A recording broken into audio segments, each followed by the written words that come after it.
फसल द्वारा लेखक नागार्जुन जी। तो हमारी पिछली वीडियो में हमने लेखक नागार्जुन जी द्वारा लिखी पोयम यह दांतुरित मुस्कान पढ़ी और इस वीडियो में हम पढ़ने वाले हमारी दूसरी पोयम फसल। तो चलिए जी पोयम शुरू करते हैं। स्वैग से करेंगे सबका स्वागत। कुछ नहीं करोगे तुम मुन्ना। क्या बढ़िया था गुरु।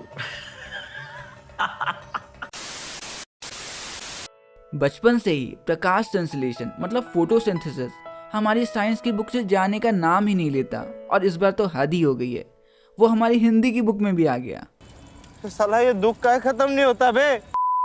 तो हमारी इस कविता में 2 स्टैंजास हैं जिन्हें हम पहले एनिमेशंस की मदद से समझेंगे and then word by word पढ़ेंगे।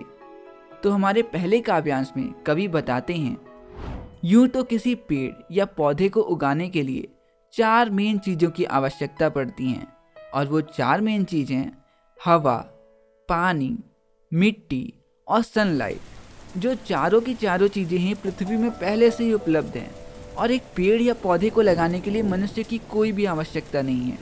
लेकिन हाँ, जब बात फसल की आए तो एक फसल को उगाने के लिए सिर्फ 4 नहीं 5 चीज़ों की आवश्यकता पड़ती है और वो 5वीं महत्वपूर्ण चीज़ है किसान।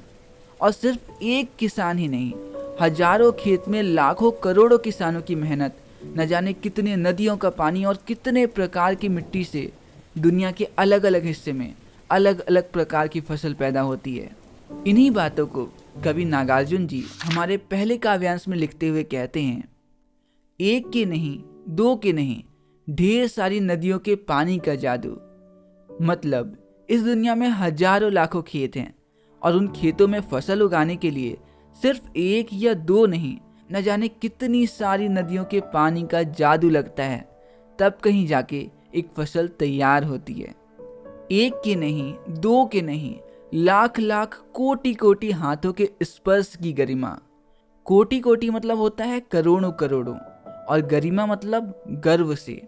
मतलब इन हजारों लाखों खेतों में लाखों करोड़ों किसान पूरे गर्व से दिन रात मेहनत करते हैं, तब कहीं जाके ये फसल पैदा होती है। 1 की नहीं, 2 की नहीं, हजार हजार खेतों के मिट्टी का गुणधर्म।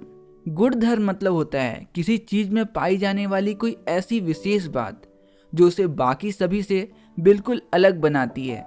मतलब दुनिया भर के खेतों में अलग अलग तरह की मिट्टियां हैं जिनसे अलग अलग तरह की फसलें उत्पन्न होती हैं और इस प्रकार किसी खेत में उगाई गई फसल उस मिट्टी के गुण धर्म को अपने साथ लेकर उत्पन्न होती है।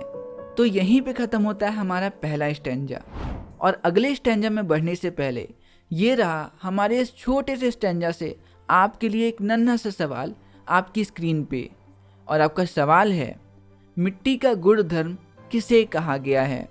ऑप्शन ए कवि को, ऑप्शन बी पानी को, ऑप्शन सी किसानों को या ऑप्शन डी फसलों को।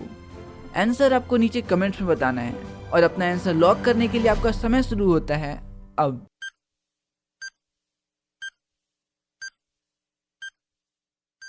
और सही जवाब है ऑप्शन डी फसलों को।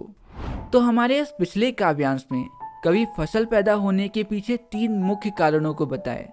पहला नदियों का पानी, दूसरा किसानों का स्पर्श और तीसरा मिट्टी का गुण धर्म।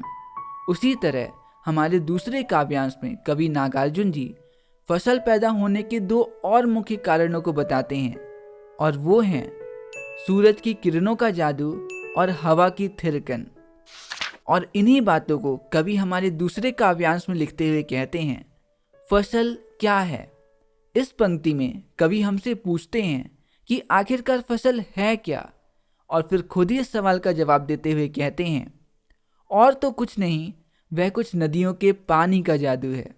इस पंक्ति में कवि कहते हैं, यूं तो फसल खुद में कुछ भी नहीं, वो तो नदियों के पानी से उत्पन्न हुआ एक जादू है।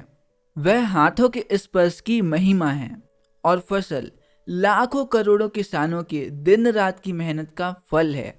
भूरी, काली, संदली मिट्टी का गुण धर्म है और अलग अलग खेतों में अलग अलग प्रकार की फसल, अलग अलग प्रकार की मिट्टी का गुण धर्म मतलब स्वभाव है। रूपांतर है सूरज की किरणों का, रूपांतर मतलब होता है एक रूप से किसी और रूप में परिवर्तन।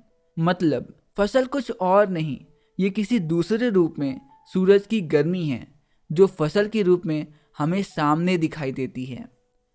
सिमटा हुआ संकोच है हवा की थिरकन का। सिमटा हुआ मतलब होता है सिकुड़ा हुआ सा, और संकोच मतलब हिचकिचाहट, और थिरकन मतलब होता है हल्के हल्के हाथों से किसी चीज को छूना।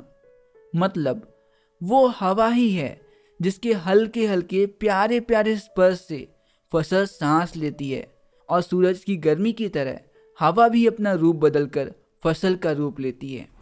तो हमारे इस काव्यांश में कवि ने हमें ये बताया कि हवा, पानी, मिट्टी या सूरज की गर्मी से फसल पैदा नहीं होती, बल्कि ये मिट्टी, पानी, धूप और सूरज की गर्मी ही अपना रूप बदलकर फसल का रूप ले लेती है। और ये रहा हमारे इस काव्यांश से आपका सवाल आपकी स्क्रीन पे। और आपका सवाल है, कवि के अनुसार फसल किसका बदला हुआ रूप है?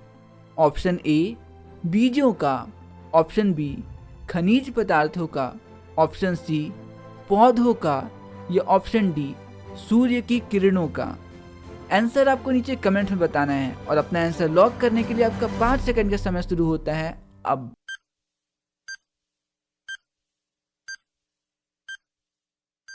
और सही जवाब है आंसर डी, सूर्य की किरणों का। और इस पूरी पोयम से ये रहा आपका आखिरी सवाल आपकी स्क्रीन पे। और आपका सवाल है, हमारे कवि का क्या नाम है? अगेन आंसर आपको नीचे कमेंट्स में बताना है। तो बस यहीं पे ख़त्म होता है हमारा ये प्यारा सा चैप्टर। मिलते हैं अगली वीडियो में अगले चैप्टर के साथ, और तब तक के लिए दीजिए मुझे इजाज़त। नमस्कार।